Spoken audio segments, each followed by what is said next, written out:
MSCHF, which kind of spells mischief, releases Smells Like WD-40 Cologne, which I think is brilliant.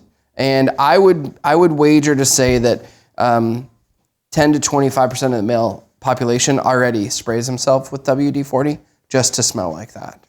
So they've kind of, mischief is the way that you pronounce that. They do stuff like this where they'll kind of do really crafty releases on this, and the Mischief WD-40 cologne totally sold out. And the tagline for it is "Smells like getting blank done right." That's funny. Isn't it hilarious? I think it's genius. Let's unpack this a little bit. So let's say you're a single guy, which you're not, but let's just say you are, and you are in the market for a lady friend. Special lady friend, yeah. The idea is that the guys that are your competition for a lady friend smell like flowers, and they smell pretty, and they're more feminine in their nature, and then you walk in and you smell like WD-40, which is like an aphrodisiac for a middle-aged female that needs her kitchen remodeled. That's right. And that's probably the height of it for me.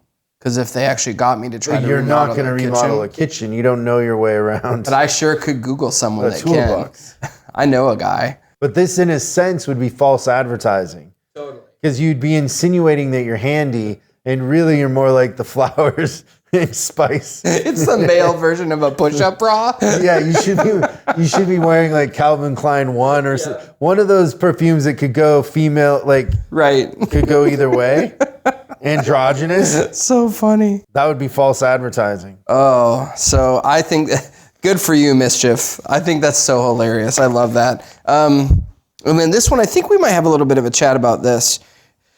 Ford Mustang Mach-E, the electric car, has a mile of wires it doesn't need, and it's a big deal. So it goes on to talk about how Ford CEO Jim Farley was talking about some of the issues that Ford was having with both the Mach-E and the F-150 Lightning, which I think is actually a really cool truck, and I thought they marketed it really well. They both have a long waiting list of customers, but they encountered a bunch of problems, right? So they had extra mile of wires, which then made the car heavier, and then the car is heavier means it needs a battery that can propel it longer, and then they underinvested in braking technology because now the battery had to be bigger. Like, it was just kind of that cascade of junk, right? And I just think that's amazing that people didn't expect that was going to happen, but essentially all that stuff that I just mentioned cost Ford about $2 billion in profit. So unintended consequences of the poor engineering. Why does that happen? Like, how do you end up with a mile more of wires? Well, because that would insinuate almost that you're running the wire harness around the outside of the truck. Like, a mile is a lot. 5,280 feet of wires is extra wire is a ton, right? Like, even a wire harness is what, 7 feet? It depends. I mean, probably at the longest, you probably have like 13, 14, like a main body harness that would kind of wrap around the inside of the car would be like a 14, 15 foot. Yeah, but in a truck, the only thing in the bed are like bed lights. Most of where the harness is going is inside the cabin. Yeah. It's not like a car where you're going back to the trunk, right? Yeah. Or is it? I don't know. Well, it might be with that thing, with the truck. But this is the utility vehicle. The Mach-E is like that little thing that looks like a sport SUV. So that would be a more compacted thing. But a mile is a big goof up, in my opinion. Ford also was pretty disappointing with their profits this quarter. Yeah, so that was kind of another thing that talked about here is that, that's bad for the profit. And they were saying, everyone's kind of been talking about Tesla in the news, how they think that the other companies are going to catch up really fast. And this is a really good example of, I think that Tesla, I think it was an episode or 2 episodes ago when you said that the competition, you can't see it with a telescope or something to that effect. This proves that. This is really good supporting that Tesla's already gone through a lot of growing pains already in making their thing. It wasn't perfect to market the first out of the gate. Yeah, I was in a mastermind with somebody who was part of Tesla early on. I think he was on the board. And he said early on the rule was nobody from Detroit was allowed in the room. Like they started with a blank piece of paper in their design. And they thought of it more, I think, from the point of view of like Silicon Valley and how they engineer. Yep. So I think a lot of times in those companies like Ford and GM, the engineers are conditioned that we have to do it that way because that's how we've always done it. Yeah, because they've been building internal combustion for 30 years, and now all of a sudden we're going to ask them to do electric. And Ford is thinking, oh, we're going to have an electric car company. We're going to spin it out into its own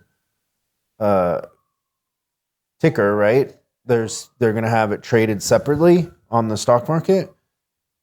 But I wonder how much different their margins will be in the sense that Tesla has way higher margins. They do. And now now Tesla's doing the thing where they're cutting the prices and stuff like that. It's going to be interesting to see how everybody responds. And the last bit of news that I've got for today, good for my stomach. Future vehicle interiors could be made out of coffee pulp, lentils, and eggshells. What? Yeah, that's right. As more cars go electric, automakers are also starting to look at the environmental impact of more than just the powertrain. With that in mind, Callum, the design firm founded by automotive designer Ian Callum, resto-modded a Porsche 911 using interior products made from food waste and other refuse. No thank you, new car smell, at that point, right? Woo. This doesn't happen to you because you're downtown, but out where I live, the new thing now is you have to compost. Really? On your own? Well, you have to put your compost in your leaf garbage. Okay, so do you have 3 cans? Yeah. Oh, okay. We just have the recycle and the regular garbage. But it's like the law now. No kidding. Oh, yeah, now I'm starting to think that's what the car smells like, or will smell like. No. I love new car smell. Thanks so much for watching this clip of Service Driving Revolution. We're uploading new stuff every day, so make sure you subscribe and click the bell icon so you don't miss out. If you have a question you'd like us to answer on the show, call 8333-ASK-SDR and we'll answer your question on the show. That's 8333-ASK-SDR. For special deals on our books and training, head over to offers.chriscollinsinc.com. Now that's offers.chriscollinsinc.com. I'm Chris Collins, and I'll see you in the next video.